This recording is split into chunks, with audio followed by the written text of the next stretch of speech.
welcome to CTSNet Roundtable. Today we will be discussing a timely and important topic, which is advocacy. My name is Dawn Huey, and I'm a cardiac surgeon at UT Health San Antonio.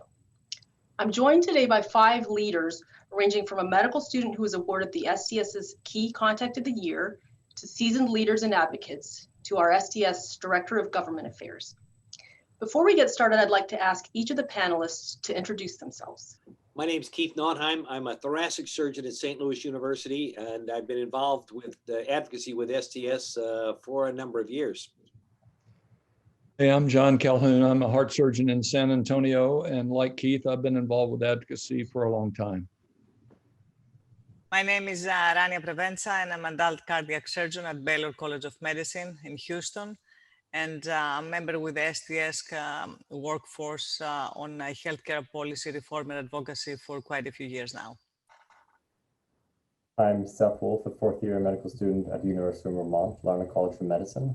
I've been involved with healthcare policy now for about 2 or 3 years. And I'm Courtney Yo, Director of Government Relations for the Society of Thoracic Surgeons here in Washington, D.C. Great. As you can see, we have a very distinguished panel. I'd like to start with Dr. Naughtheim. Dr. Naughtheim, your presidential address last year at the 55th annual meeting of the Society of Thoracic Surgeons was an incredible and inspiring talk. In it, you recounted the history of thoracic surgeon leaders boldly and successfully advocating for our specialty through times of great crises. For those who are not fortunate enough to hear it in person, you can find it on the STS YouTube channel, and it's also worth rewatching for those who did have the privilege. Dr. Naughtheim, could you remind us of some of those major accomplishments and talk about their impact on our specialty even to this day? Yeah, well, most people think when they're thinking about advocacy, they're talking about how we interact with actually the payers, the third-party payers, and the most important one for us is Medicare, because better than 2/3 of our patients are in the Medicare population. We've had a number of victories over the years when we've come up against Medicare, their projected cuts. It was the practice expense cuts in the 1990s. About 5 years ago, it had to do with abolishing the global period. That would have decreased our reimbursements by 20 or 30% anyway. And then just 2 years ago, they reworked ECMO payment, and that was going to put hospitals at a big disadvantage, and many ECMO programs would have had to shut down because the reimbursement was going to be slashed. We often think of it, most of the membership think of it as protecting how we get paid. But in reality, it's not just advocacy with the payers, with CMS. We act as go-betweens between the government, regulatory agencies, the public, media, industry, and other associations. Some of our best achievements actually have come not with government, but with those other members. The one that comes to mind is the TAVR situation. You remember when stents were first introduced, it was Katie bar the door. Anybody who could toss in a catheter could put in a stent. They were used inappropriately, sometimes appropriately as well, but it really decimated our profession and the cardiology community, the population, because they were being used wholly inappropriately, and there was no controls. What we did back when TAVR was introduced some 8 to 10 years ago, we partnered with industry, we partnered with the TAVR producers, we partnered with the FDA, with the American College of Cardiology, and with CMS. We advocated for a rational, systematic dissemination of this new technology, so it wouldn't be just essentially whoever could put in a stent in the old days. We didn't want that happening with valves, and we were able to control the dissemination of that in an appropriate scientific fashion so that first, everybody got trained appropriately. We set up a database so we knew the results of every TAVR placed, and then we projected a systematic look at it from research, first with high-risk patients, then intermediate risk patients, low-risk patients, and over a decade, we got the right answer. We did it the right way with TAVR, and that was largely through our advocacy efforts with industry, associations, CMS, and the FDA. We actually have our fingers in a lot of pots. That's pretty amazing. There are, I think, examples of successes and accomplishments, both reactive and as you point out in the field of TAVR is a proactive, learning lessons from the past. For some of our audience, the term and concept of advocacy may be a new one, and I'd like each of you to share what advocacy means to you. Dr. Prevensa, would you like to start? Thank you, Dr. Hui, and thank you for putting together this roundtable discussion. Actually, even is virtual. So advocacy can manifest in various ways. And for example, what we do here today is advocacy. And we're basically the patient's advocate. We advocate for our patients and families with heart disease, with congenital heart disease, with lung disease, as well as esophageal disease. And this is our priority. In addition, we increase awareness to what our specialty can offer to treat the patients and what we as cardiac and thoracic surgeons can really provide to them. In addition, we promote our specialty to be in the front for various health policy issues. One of the things that we have actually advocated all along is to preserve the ability to use real-world evidence to support FDA approval and CMS coverage decisions. As we know, we have the STS National Database and the TVT Registry, and both of them provide vital information on how treatments and technologies work in the real-world population. So we want to ensure that CMS continues to use this data to better inform for their coverage decisions. In addition, we want to obtain registry access to Medicare claims data. We want to ensure that registries have access to Medicare claims data. So this will enable us to assess longitudinal data and inform payment models. And of course, we support the GME, as we're going to talk about, the graduate medical education and surgical workforce. Dr. Calhoun, what does advocacy mean to you? I think Dr. Prevensa did a nice job of explaining it in a pretty comprehensive fashion.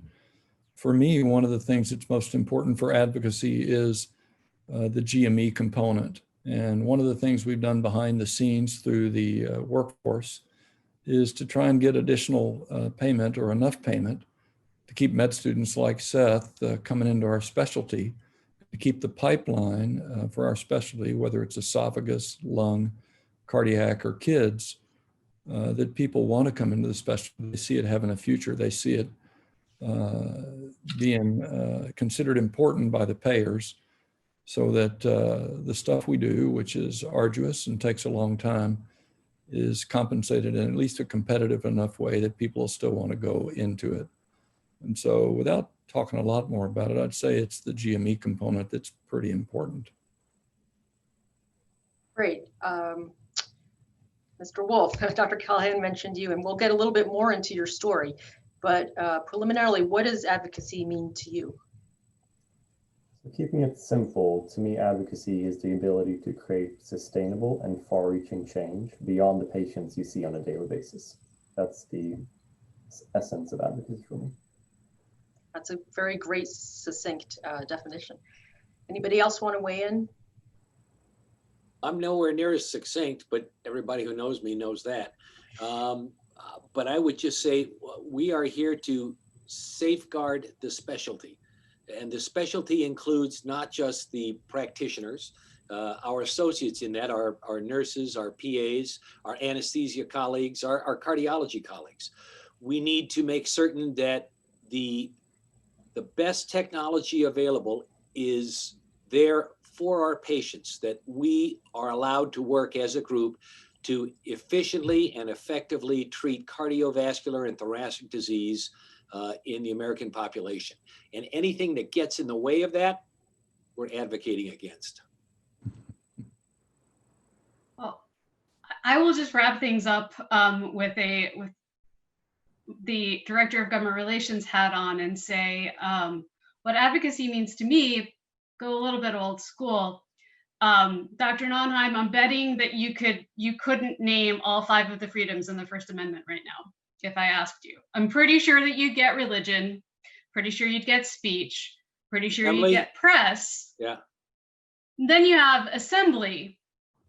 But the last one is the right to petition Congress for redress of your grievances. And that's part of what makes this country and our system of government special. So when I went home and told my mom that I was going to be a lobbyist, I also told her that mine was the only job that was actually doing the Bill of Rights. And so what I see my role is for STS is giving you the tools that you need to share your story. And so I help to translate surgeon into Congress. And so that is what we are here to do. And all of these issues that you just heard discussed are things that we have the privilege of focusing on and hopefully making some progress on. But it's really your voices that are the important piece there. We're just the conduit. Great. So advocacy, really sort of a very complex term. Mr. Wolf, let's go back to you. You became involved with advocacy for our specialty very early in your career. In fact, even while in medical school, you were awarded the STS's Key Contact of the Year in 2019. You are also on the STS Workforce on Health Policy, Reform, and Advocacy. And this is an impressive example of how early individuals can become involved. Please tell us about how you became interested in advocacy and health policy, what the Key Contact program is, and what your experience with it has been. Thank you for that question, and it was a true honor to receive that award. So to answer the question, I'll give you a little bit of background about myself. So I was born and raised in Stockholm, Sweden, and at the age of 20, I moved to Atlanta, Georgia to attend Morehouse College, which for those who are not aware is an all-male HBCU. After that, I transitioned to the political capital of DC, and medical school brought me to rural Vermont. And it was really when reflecting on these vastly different political, cultural, and medical system and the successes and failures within each that spiked my interest in advocacy. Personally, I chose to become involved both locally and nationally. Medical students, I feel, often have this feeling that they're waiting for their chance to contribute. And to me, health policy was provided that opportunity to be part of providing a solution on issues ranging from tobacco prevention to the looming physician shortage. And STS Key Contact program is available to all STS members and is essentially a commitment to engage in one legislative event per year. The program also provides policy updates and advocacy opportunities. Key contacts are really able to build long-lasting relationships with legislators and become champions of our issues in Congress. To me, one of the greatest benefits or strengths of the Key Contact program is its flexibility. You can choose to attend a 1-hour local meeting or engage on a national scale. Either way, you are making a difference because that is what grassroots advocacy is. It's the joint effort of a larger group of people. Great. So the Key Contact program is just one of the ways that cardiothoracic surgeons can have a direct impact on federal policy. Ms. Yo, what other advocacy opportunities are there and what resources do surgeons have to learn about important, relevant issues? Thanks for that question. I hope that we provide quite a few resources that I hope will be of interest to everyone. If you go to the STS website, of course, we have a list of all of the comment letters and all the issues and things that we have engaged on. You'll also find there the Legislative Action Center. That's where our action alerts are housed. So if you ever receive an email message saying we need you to take action, you can also find them on the Legislative Action Center. And you know, as Mr. Wolf said,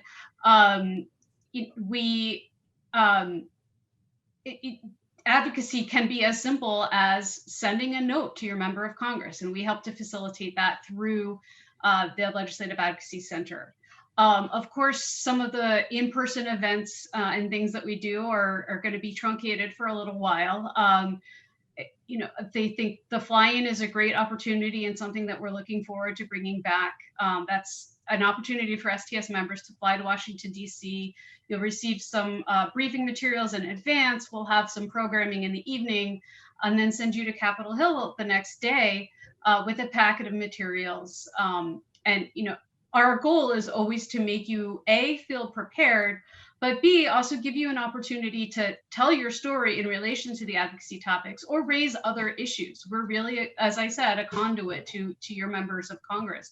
And these are your representatives in your representative government. So the fly-in won't be happening next year, but we might try to do some virtual events that could give that sort of setting. We also are, instead of setting up one-on-one Hill meetings on Capitol Hill or in your member of Congress's district office, we're happy to help you to arrange a conference call or even a Zoom meeting with your member of Congress as a chance to sit down and share your concerns with them. We also will help to facilitate site visits if that becomes an opportunity in the future, where we'll help you to schedule a time for your member of Congress to come and meet you at your facility, and you can show them a day in the life as opposed to having to tell them. We find that that's a really great way to make meaningful connections in those long-term relationships that Mr. Wolf was describing. And then, of course, we do have the political side of things. And if you're an STS member and a US citizen, you are able to contribute financially to our political advocacy. And we direct those dollars to political candidates that we believe will support STS priorities. This is not a quid pro quo situation. This is not what you hear about on the evening news. This is literally just another way that we can get an open door to meet with people who have some influence and who can help us to advance our advocacy priorities. Okay, great. That all sounds great, but as cardiothoracic surgeons, we all have busy schedules with patient care, administrative, educational, and research obligations.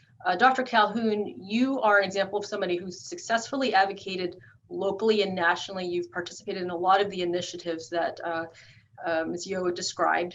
You recently penned an editorial in the San Antonio Express News on Medicare reimbursement cuts. You participated in the fly-ins, district offices. Why is it important to make time personally for advocacy? How much impact can one individual have? And maybe you can also talk about some of the best and worst practices when it comes to speaking with legislators. It's a loaded set of questions. We've been talking about why it's important. If we're not in front of them, they don't know we exist. If we're not the squeaky wheel, we won't get seen or heard. So it's crucially important that at least people in our specialty through the STS, through organized thoracic surgery, take an interest in this. This is one of the many avenues that we all work to make our society and our specialty stronger. And so carving out time is something we can all do. We all can only juggle so many plates. This is just a plate that I choose to spin and want to spin and want to be involved with. And so with the help of many others, I'm able to do this. You're one of my partners. When I'm gone, you're covering, and vice versa. So it's something you can do in a group. I guess those are my main reasons. You had one other question at the end and I'm blanking on it, but I think that's the main answer, is we need to be involved. Yes, great. I think all of us here are supporters of the STS PAC, which Ms. Yo mentioned. This PAC ensures we have visibility and a strong voice in Washington and across the country. Dr. Naughtheim, could you speak specifically as to who can participate in the PAC or contribute, and what accomplishments has the PAC supported?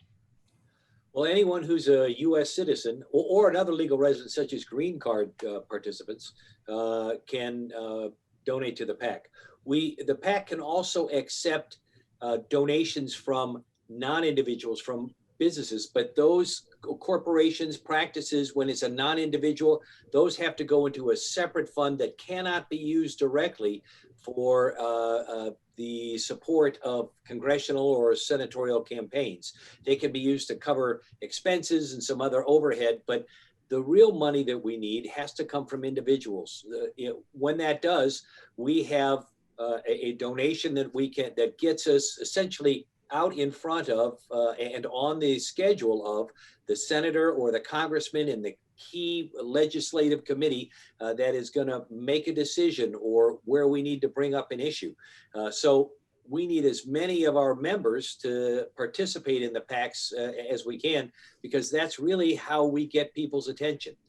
It's helped us in the past because when we can get people's attention, we can get stuff done.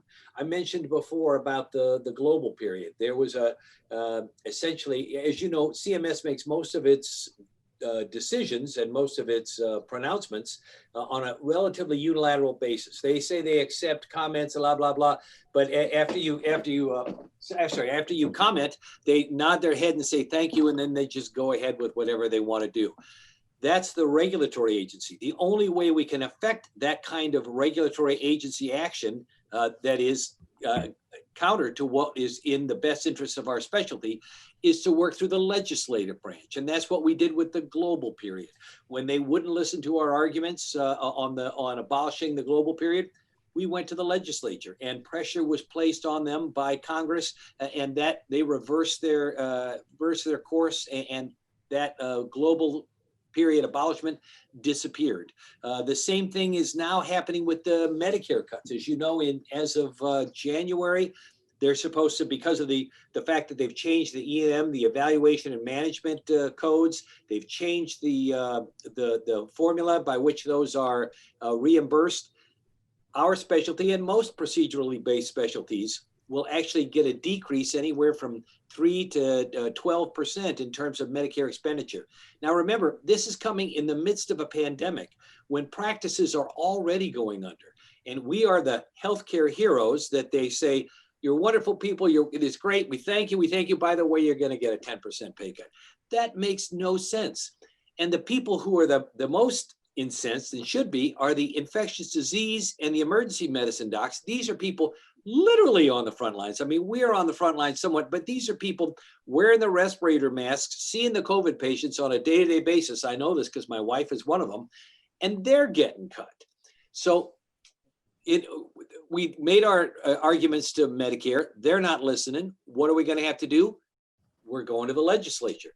And there's Representative Barra and Representative Buchan. Larry Buchan, as you may know, is a cardiothoracic surgeon, as well as being an Indiana congressperson, are actually trying to put together a bill to help prevent those kinds of cuts. The idea of cutting Medicare reimbursement in the midst of a pandemic when practices and specialties are going under makes no sense. So how are we going to get that done? The way we get that done is we get in front of other congressmen to help them back that Barra-Buchan bill and help prevent this kind of cut from occurring, because it just doesn't make any sense. It's not, and it's going to hurt us, but it's going to really hurt our patients, because when a patient can't find a thoracic surgeon to take out their lung cancer, a pediatric heart surgeon to fix their TET, or an adult surgeon to put in a TAVR or fix an aortic dissection, people are going to die.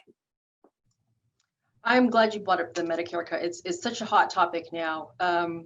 As I mentioned, Dr. Calhoun, you wrote an editorial. Can you, I think this is another way that people can have influence and have a voice. Can you talk a little bit about how that opportunity came to you? Sure. It's really important to kind of amplify what Keith has said and what others have done on this call. The Surgical Care Coalition is something that Ms. Yohe kind of spearheaded our involvement with. And so STS has invested a couple of $100,000 on our behalf with the American College of Surgeons to the tune of, I think, $2 million of a marketing effort to counteract the very things that Dr. Naughtheim talked about. Are we going to have people die during a pandemic because they can't find a thoracic surgeon or the person's practice went under? And we can't have that. And we can't have cuts coming at this particular time. And so I had some thoughts about it. I spoke with somebody that was enjoined to write a much better editorial than I could write on my own. And with a lot of my words and notions and somebody really helping me from a grammar standpoint, we put together an editorial that carried here and also I think was carried in other places or at least promoted in other places on our website, and hopefully has begun to do some good. I know I got a lot of feedback, including from some legislative people in town that caught this. Yes, it's amazing the audience you can still reach with print. Ms. Yo, can you give us a little insight as to the Medicare reimbursement cuts? Dr. Naughtheim, in your address, you talked about Drs. Smith and Mayer's work in harnessing the STS database to objectively value our work. And then Dr. Spear and Leahy, they work not only to reverse proposed Medicare cuts, but they successfully increase payments for cardiothoracic procedures. And yet we're here in 2020 still talking about Medicare reimbursement cuts. Ms. Yo, can you give us some insight as to the situation? What does it have to do with the current administration? And what are the implications of a change in administration? Sure. I mean, it's a little tricky, but I can look into our crystal ball just a little bit. So we're awaiting still, as Dr. Naughtheim mentioned, the final regulation that would implement these cuts. And so we've been leaning very hard on the current administration to walk back their decision to implement these cuts and try another way to go about it. If that is not successful, as Dr. Naughtheim mentioned, we do have this legislation from Drs. Barra and Bouchon and a handful of other members of Congress. We are actively soliciting support from across the country for STS members to reach out to their members of Congress to support this legislation with the expectation that we will be able to have this bill attached to one of the moving vehicles, that's DC speak for one of the only bills that Congress is going to take up between now and the end of the year. In a new administration, I think that there are few things that they could do out of the gate to reverse the cuts if they so chose, because once this policy goes into effect, the clock starts and the money is already spent. And so you have to come up with money, instead of moving money around, you have to come up with new money, and it becomes a little bit more difficult. Our bills could still, our legislation would have to be reintroduced, but it could have the impact then that we need it to do. We would just have to try to get it done retroactively. So we are really running up against the clock here. We are not out of options, and new options will develop in the new year if we are not successful, but I'm not willing to take my eye off the ball right now and say that all is lost. I think that there is a real possibility for us to get this legislation across the finish line and at least do something temporary, coinciding with the current economic and public health strain that we're experiencing right now because of the COVID crisis. And that will buy us a little bit of time to fix the policy more permanently. No one is saying that no one that we're talking to and no one from our side is saying that this is good policy, but it may be that we need to accept an incremental measure to buy us a little bit of time to reverse it. Okay. So still a little bit of hope there. So we've talked about personal involvement in advocacy. We've talked about the stspac. The STS also has a workforce on health policy reform and advocacy. And Dr. Prevensa, as a member of this workforce, can you describe its role and how those activities fit in with the broader advocacy efforts of our specialty? Thank you, Dawn. So it's really participating in this workforce is a highlight for me. I have learned a lot from Courtney Yo and all the other leaders of the STS, and it really helped me understand a lot about advocacy. What the force does is it guides and suggests advocacy priorities and policies that the STS leadership should actually support. In addition, we help promote the importance of advocacy, as we said, among the entire cardiothoracic surgical community, as well as among the STS FMT members. In addition, we have the the health policy compendium that was created in January 2014, through which we review and every few years and update STS position papers and policy on certain issues. As Dr. Calhoun mentioned in the beginning, 2 years ago in 2018, I was actually very honored to participate on that, was the STS position on graduate medical education policy, where we really talked about the impending shortage of cardiothoracic surgeons that was approved from the board of directors in 2018. And recently also we updated the STS position on tobacco policy. So there is a lot of work being done through the from this workforce.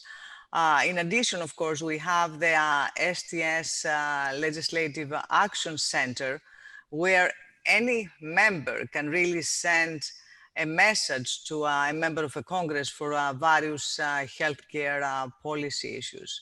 So it's really, I think, is a very important workforce, and is really one of the highlights, at least for me, where I have learned a lot. Great.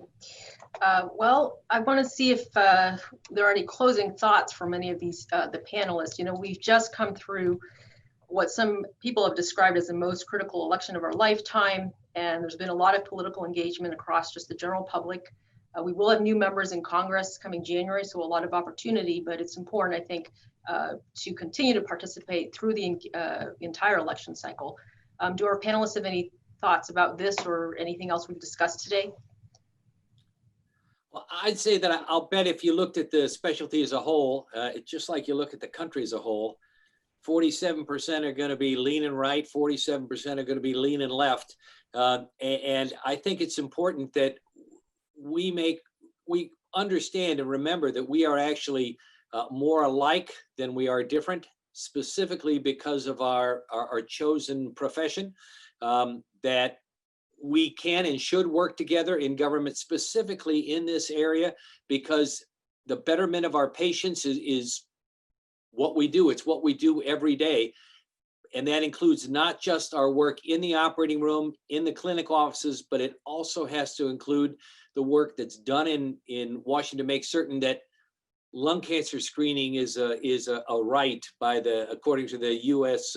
Preventive Health Force Task Force, that ECMO can be appropriately reimbursed so that hospital programs don't shut down, and that ECMO is available around the country, especially now in a COVID era, that physicians are appropriately reimbursed so that practices don't go under, inappropriate cuts aren't made. Whether or not you're a Trump supporter or a Biden supporter, these are key issues that you can step forward and support the STS on, because it's really in the best interests of all of our patients and of our specialty. We've got to hold together if we're really going to continue to make progress and prevent backsliding. It's part of your professional duty. I would just add to that now is the time. Now is the right time if you're interested in, as Mr. Wolf described, forming that meaningful relationship with your member of Congress. Unfortunately, the reality of today is that members of Congress start running the day that they're sworn in. They start running for re-election. That is the business. That is the business of what it is that I do. But I have a remarkable story about one of our STS members who got to know his local representative when she was first running for this last election cycle. It was Dr. Levette in Iowa, and he met with his representative. STS was able to support his representative. They met periodically throughout the last 2 years, and he was able to keep her educated on issues that were important to us. He was able to serve as a resource to her on healthcare issues, even ones that STS doesn't have a position on. He just was her sort of medical advisor. And oh, by the way, when it came time at the end of the year, at the end of this past year, when we were looking for people to introduce legislation to stall these Medicare cuts, his representative was one of the 6 members who signed on to that Barrett-Bouchon bill before it was released. So if you want to make a difference, if you want to get involved in STS advocacy, now is the time to start making those relationships, and that's what our office is here for.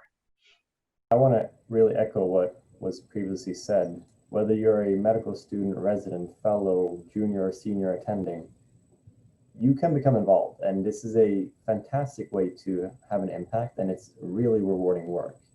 If you don't know how to get involved, go to the STS website, sign up to be a key contact, reach out to STS, reach out to anyone on this panel party. Now is the time to do it, no matter where you are in your career. So I really urge everyone to become involved and do your part. Thank you all for sharing your time, your experience, and your perspectives to our audience. Thank you for watching this roundtable. As you can see, advocacy has been an important part of our specialty's history, and it's key to its future. We hope that our discussion here has given you insight on how you can be a voice for your patients, your colleagues, and our specialty through advocacy.